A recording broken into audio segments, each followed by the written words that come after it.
Lieber Steinbock, herzlich willkommen zu deinem März-Taroskop. März 2025. Schauen wir uns hier in diesen Videos an, wie sich dein März gestalten möchte, was er für dich bereithält, energetisch, praktisch, zwischenmenschlich. Was wird wichtig und ausschlaggebend. Jedoch aber auch, was solltest du am besten ganz außer Acht lassen. Zu diesem Video wie immer bei mir eine Extended-Version. Den Link dazu findest du hier unterhalb dieses Videos in der Infobox. Bitte drück drauf, du wirst automatisch weitergeleitet. Der Steinbock im März. Hui, hui, hui, es geht los, höre ich dich sagen.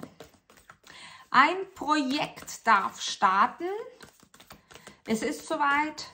Du bist bei Kräften, du bist kreativ, du bist positiv ausgerichtet, du hast wahnsinnig viele Ideen, wie du eben dieses Projekt noch verbessern kannst, noch etwas mit einbringen kannst, verändern kannst und es ist soweit. Mitte März,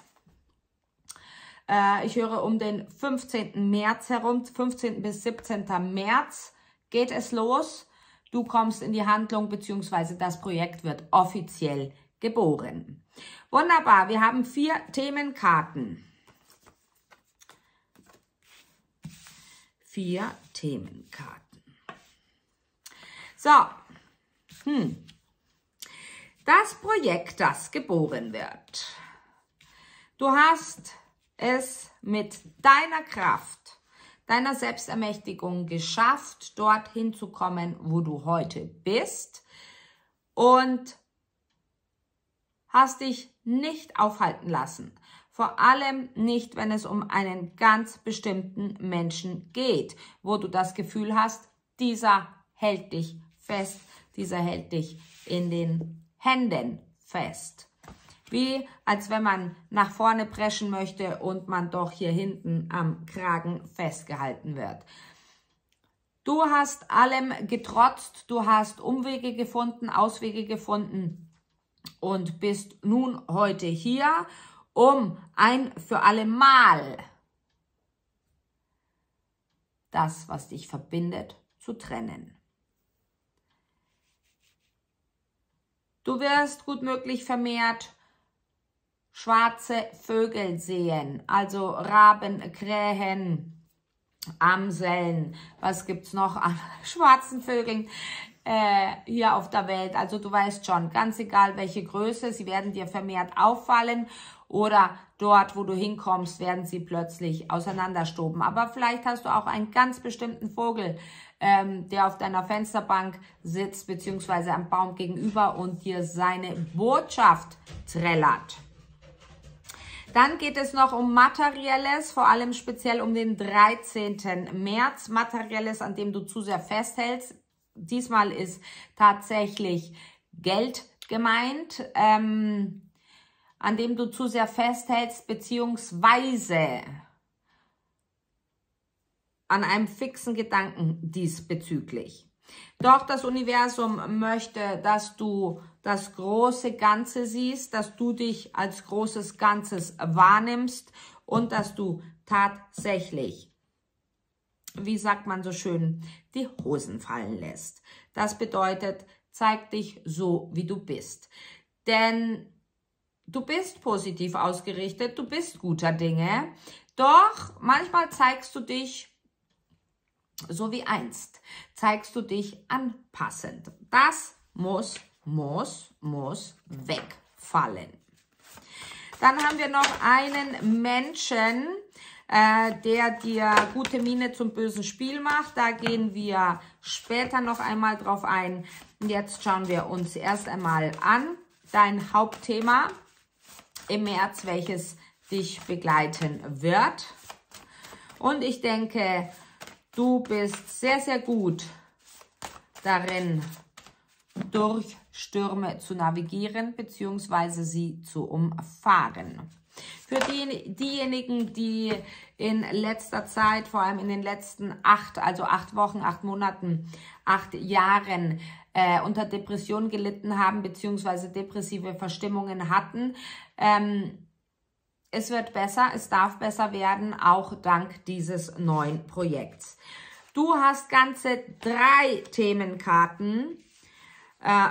Sie sind diesbezüglich, was gerade erzählt worden ist, wirklich ganz aufs Wunderbarste miteinander vereint und verbunden. Es geht im Speziellen um einen Widder, um einen Löwen und um einen Wassermann, gut möglich auch um einen Fisch oder Krebs. Oder alle zusammen. Bist du mit all diesen verbunden, eng verbunden, verwoben? Es geht darum, dass du den Widder auserkoren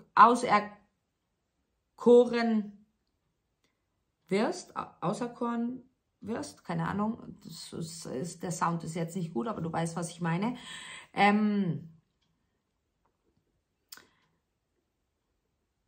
Du wirst ihm einen Titel geben, eine Aufgabe geben, diesen benennen. Denn er soll etwas für dich weitermachen, für dich an deiner Stelle etwas machen. Es geht um eine positive Ausrichtung, es geht darum, daran zu glauben, erst einmal überhaupt einen Glauben zu haben, und es wird darum gehen, dass Glaube Berge versetzt. Eine dunkle Phase deines Lebens, vielleicht der Orientierungslosigkeit, nennen wir es mal so, darf zu Ende gehen, auch wenn du nicht weißt, wie es dann ist, was dann kommt, doch du bist bereit, dies zu erkunden. Außerdem kommt noch um den 18., 21. Eine Antwort auf dich zu, beziehungsweise du wirst mit etwas konfrontiert, wo du erst einmal vielleicht denkst, what's that? Was soll ich damit anfangen?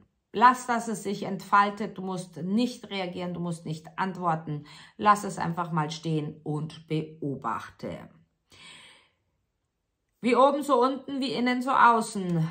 Das ist das Thema. Und wenn du genau hinsiehst, wirst du im Außen genau das erkennen, was bei dir im Innen war, beziehungsweise jetzt, heute ist. Beginnen wir mit dem Tarot, lieber Steinbock.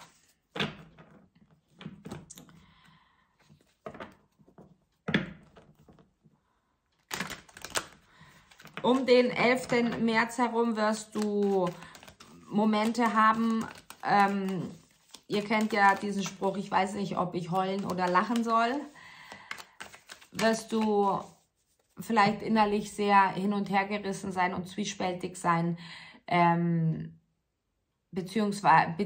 bezüglich deiner Gemütsverfassung und wie viel du nach außen zeigen darfst, wie viel du durchsickern lassen darfst.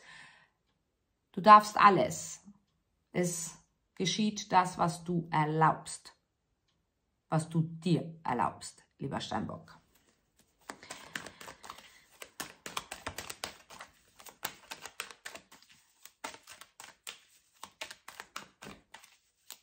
Gute Miene zum bösen Spiel, kommt die Information, dass dir jemand sagt, dass es ihm nicht gut geht. Er von dir etwas möchte, was nicht nur deine Zeit und Energie ist, sondern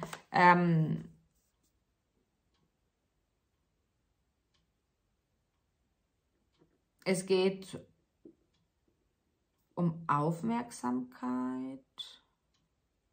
Es ist wie, als wenn dieser Mensch Aufmerksamkeit von dir möchte, in gut möglich Liebesangelegenheiten. Wie als wenn es heißt, kannst du dies für mich tun, kannst du jenes für mich tun, ach nein, aha, ja, dann bin ich dir wohl nicht so wichtig, ja. Bei bis zu 5 Steinböcken kann es sich um Materielles handeln, um Ausgeborgtes, Ausgeliehenes, was nicht zurückgegeben werden kann oder dieser möchte es nicht zurückgeben.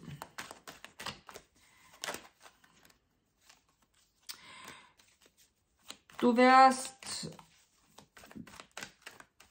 durch ein Wasserzeichen, wie gesagt Fisch, Krebs, Skorpion, an einen Schmerz erinnert. Nicht dieser fügt dir Schmerzen, seelische, emotionelle, whatever, Schmerzen zu und bei, nein, es ist ein Platzhalter, auf das du irgendwo hinschaust, ja, also wie so ein Déjà-vu oder ein Trigger leider, doch es geht darum, dass du an die Wurzel des Themas kommst.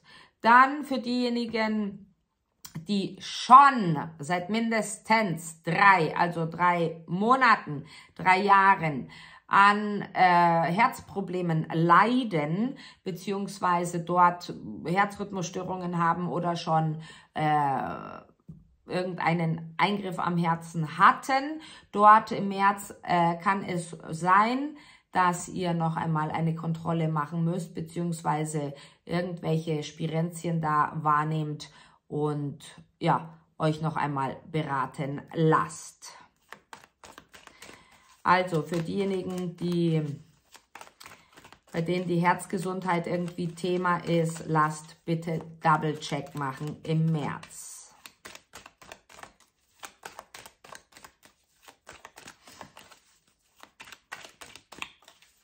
Es kann gut möglich sein, dass du dich über jemanden aufregst oder empörst und dich diesbezüglich zurückziehst und in diesem Rückzug einen Entschluss fasst.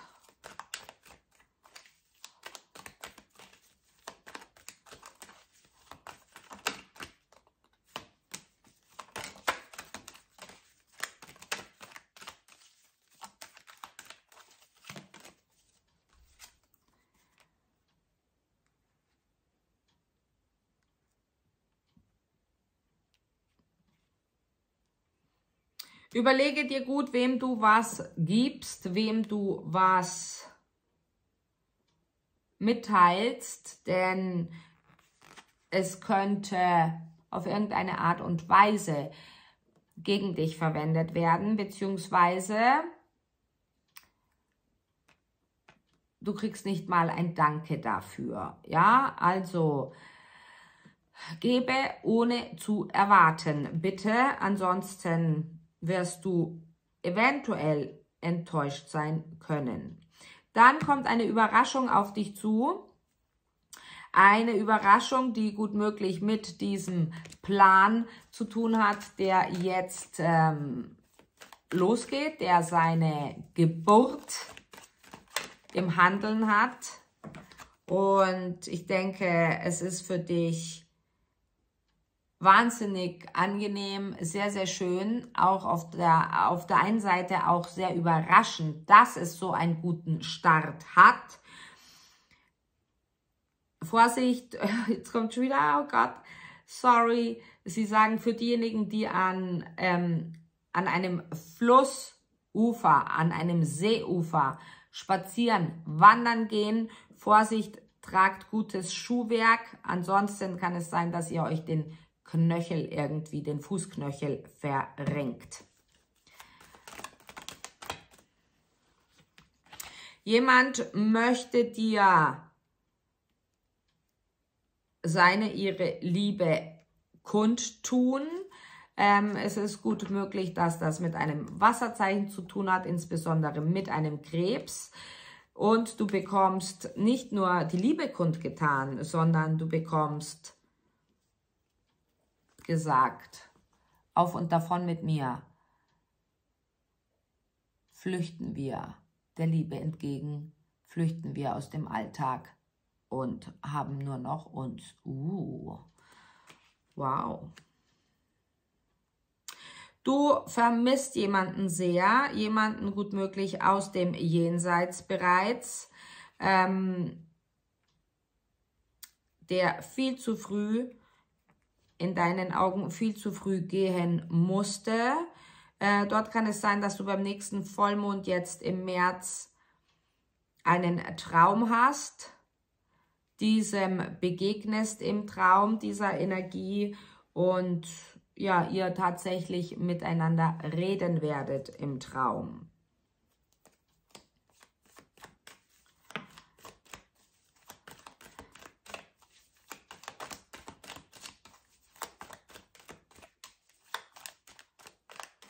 Wisse, dass du mit deinem Projekt, deinem Plan geschützt bist, beschützt bist. Wisse, dass es Menschen in deinem Umfeld gibt, deine lieben Mitmenschen, die alles dafür tun, dich zu unterstützen, auf dass es gelingt. Und falls du Kritik von irgendjemandem dafür bekommen solltest, sie werden sich wirklich schützend, beschützend vor dich stellen. Ja, wenn da nicht die Angst wäre, lieber Steinbock. Eieiei. Du hast alle Karten in der Hand, doch würdest du die Karten neu mischen lassen, wäre vielleicht noch mehr für dich vorhanden, würde dir das Universum mehr zu bieten haben. Wir machen weiter im Extended. Bis gleich. Ciao.